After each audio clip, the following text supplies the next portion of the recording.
Today,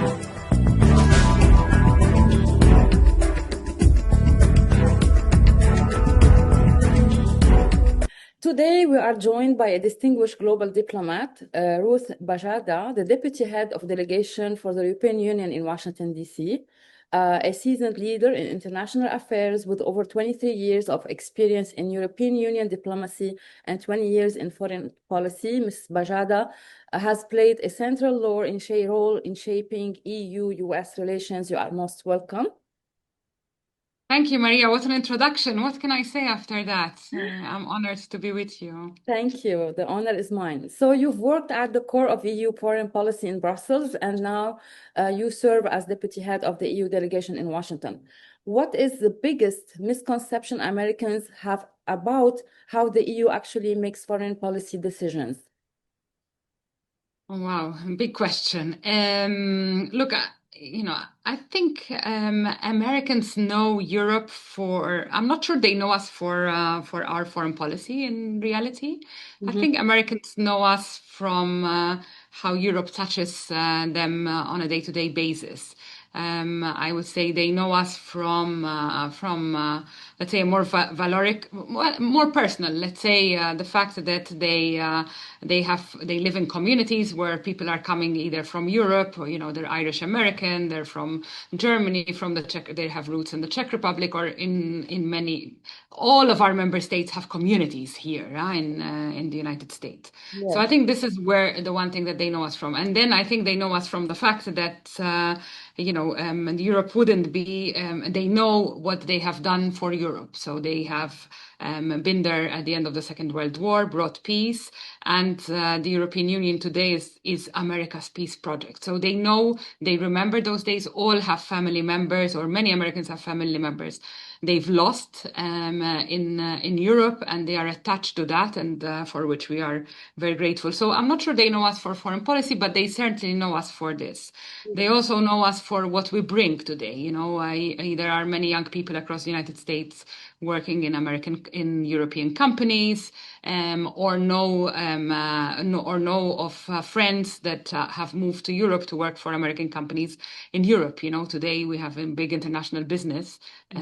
All the tech companies, are both in Europe and the United States, and you have a lot of people moving around. So I think this is what they know us most of, rather than the foreign policy issues. Having overseen US and Canada relations at the EEAS, where do you see real convergence between the EU and the US, and where are tensions simply being prepared over diplomatically? Look, I think there's this is one of the biggest relationships. Well, not one of the biggest. This is the biggest relationship that the EU has with the United States. So, like all your best friends, you always have a lot of convergences, but also some divergences. So, again, we mentioned foreign policy, but there are many areas where there's not even one single area where we don't work with the United States or have discussions with the United States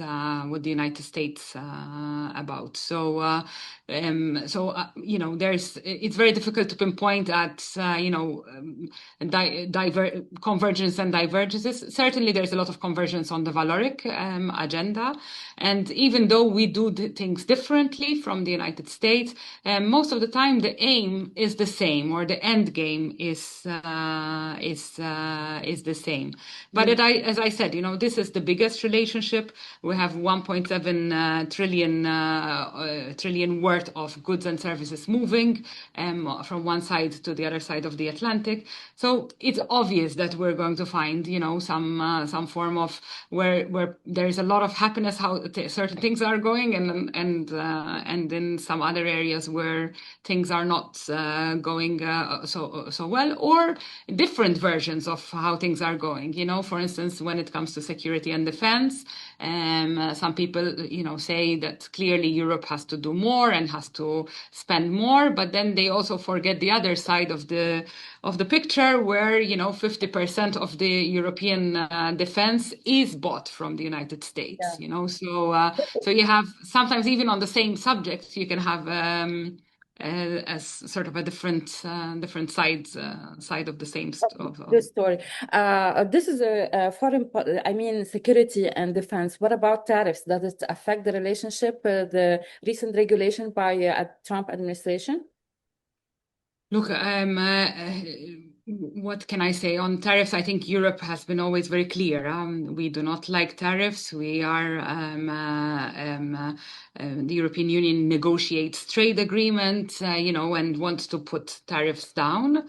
President von der Leyen and our commissioners and the Commission team have been very clear that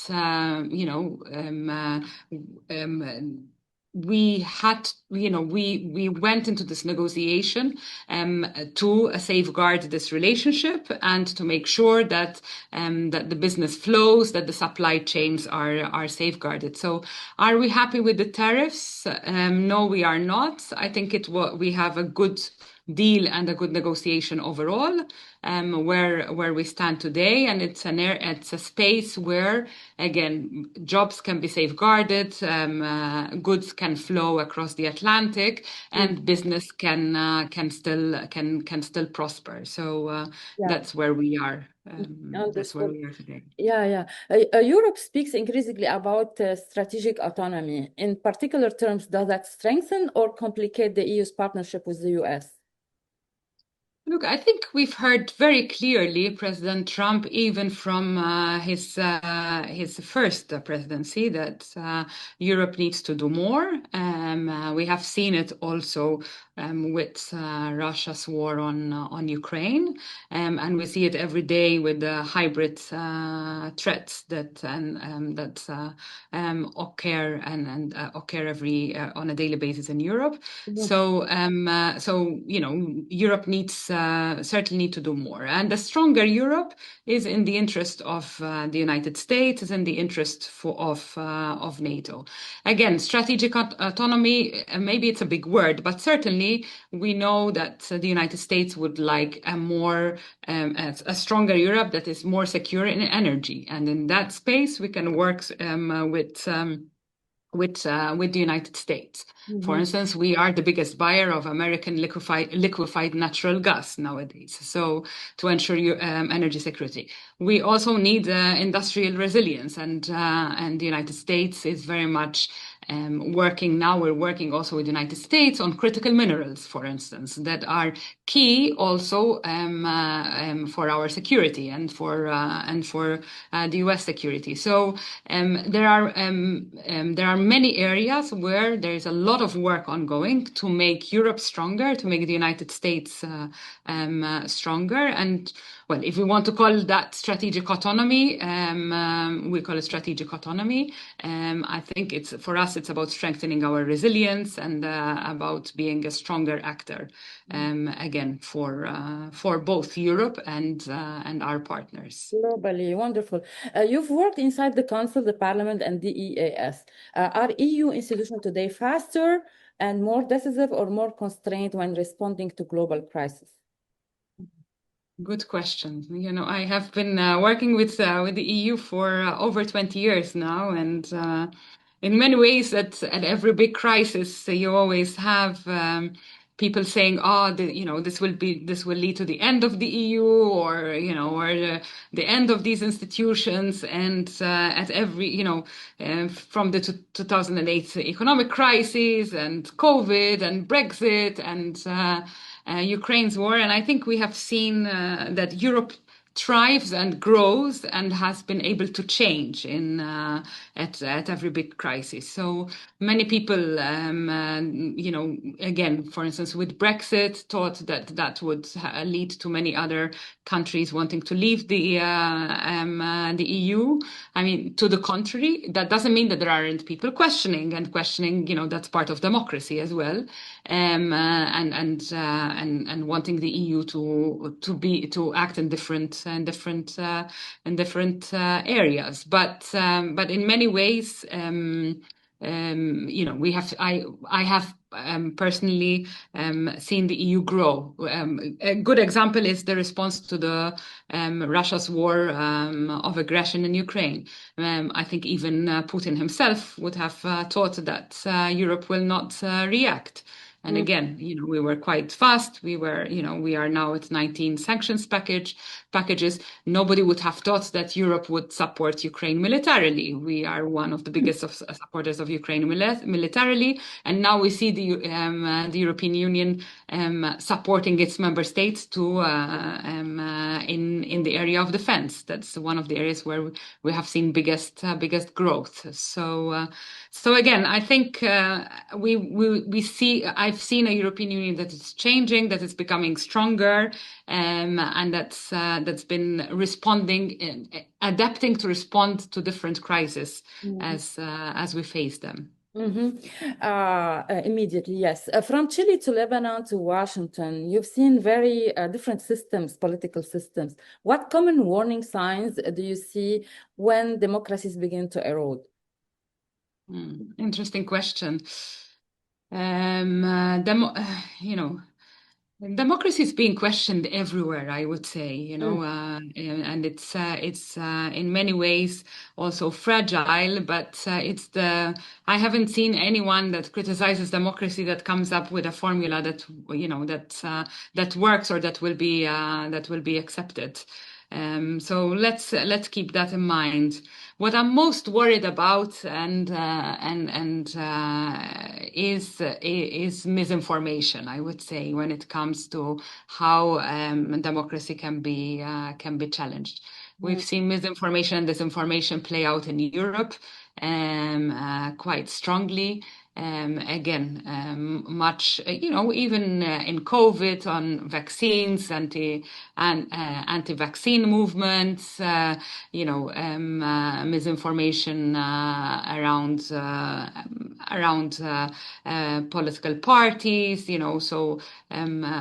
falsehoods that have been spreading. So this, I think, is the part that worries me most, and that will be the biggest also challenge to democracy, I would say. yeah. That Can we know hear your opinion or point of view about what's going on in Iran?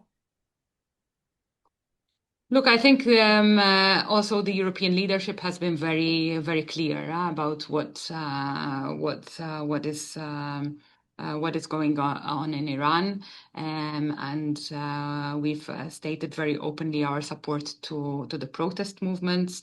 Mm, I think also Iran has heard us. There have been now many sanctions packages that have been rolled out for Iran. Also recently, I believe 1 or 2 days ago, we had the latest round of sanctions. Our political leadership has been very clear. The president of the European Parliament has taken also the decision to not allow Iranian diplomats to get into the European Parliament. So we're very clear on that, and we are very much in support of the Iranian people. And mhm. And the decision of the Iranian people. Yeah. so so we're watching very closely what's happening in Iran, and we'll see what happens and how that situation develops. Yeah. How does the EU reconcile its values-based foreign policy with the reality of dealing with armed non-state actors and regional power interference, let's say like Muslim Brotherhood or Iranian proxies like Hezbollah, the Houthis, and whatever? Look, we stick to our values, and these have been very clear, and we don't shy away from saying what we need to say. And we've also, as you know very well, we have also taken action vis-à-vis a number of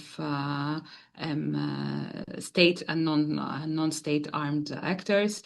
They don't exist only in the Middle East. There are many also, Russian state or non-state actors. We know a few also in Africa. So look, we have dealt with these groups in the way in in very similar fashions. Many have found themselves listed in on our terrorist lists. We have we have targeted asset freezes, travel bans. So that's how the EU. So the EU deals with them with these situations in the legal and international legal framework. You took it very seriously. In an era of social media populism and direct leader-to-leader diplomacy, this is a special question about the role of professional diplomat. How does it change? Well, yes, it's becoming interesting times, let's say, because it's now you have to be attentive on multiple platforms what different people are saying. So it makes in many ways the job more interesting. But I would say that, and I'm sure that many would agree across the world that the work of the diplomat is very much still the necessity. Nothing beats that handshake, that smile, those, you need sometimes to define what is said in a very small, in a very short tweet or message, or through social. Since I'm in the United States, that's one thing, and then you have a group of people behind, explaining and expanding and working on that. And then, of course, there are all the negotiations. Again, you asked me earlier about the tariffs, and I mentioned that we had a negotiation for an agreement with President Trump and his team. Well, that required a lot of diplomatic work and a lot of people working to get there. So I wouldn't worry, and I would encourage people everywhere to take up diplomacy, and it's still an interesting work, made even more interesting by social media. Oh, yeah, diplomacy is so tough. What is my final question, the single most urgent foreign policy adjustment the EU must make in the next 5 years to remain a credible global actor? I think there is a simple answer: defense. I think building up on its defense, and by that I don't mean by no means would I say that the European Union would take up the role of NATO. None of that. NATO is the EU, is central to the EU's security and Europe's security architecture. And what the EU should do is further step up. We already pledged money to leverage up to almost $1 trillion in defense spending in the coming years. But certainly, we will become more credible as we deliver on that. So I think defense will be the area that I would focus on. Yeah, you can answer this question because, how do you describe the EU and from where you are based in Washington, D.C., relationship with countries in the GCC like Saudi Arabia? How do you look to the reform, to the vision, to the leadership of the MBS? And how do you look at the role of United Arab Emirates in public diplomacy? Look, I think these are, again, I'm working on the EU-US relationship. So we also have solid ambassadors both in Saudi Arabia and in United Arab Emirates. So I would, suggest also you have a word with them because they're in the weeds and the day-to-day strengthening of this relationship. But certainly, the EU is looking at strengthening its relationship across the world. We have been working on the Mercosur agreements. You will see the EU leadership going to India at the end of the month. We've, President Costa and President von der Leyen have just been in Jordan and in Lebanon. So, for us, this is a key region. We will, there are negotiations also ongoing with the GCC, also on trade. So we're looking, we'll certainly look at expanding, always expanding our relationship. I can't speak off the top of my head of the specific specific relationship with both countries, but certainly we know that both countries are key for us, both in terms of security, both in terms of political relationships, their impact in the region, but also in terms of investments that we see them make. Whether it's in AI, whether in all these areas. So I would think and expect that the EU leadership would be very much focused on getting those relationships right and expanding them. Yeah, thank you, Ruth, for this lovely interview, for joining the Capital Show, and for benefit from your expertise and insights and deep knowledge about global diplomacy. Thank you so much. Thank you for having me. It's been a pleasure. Thank you.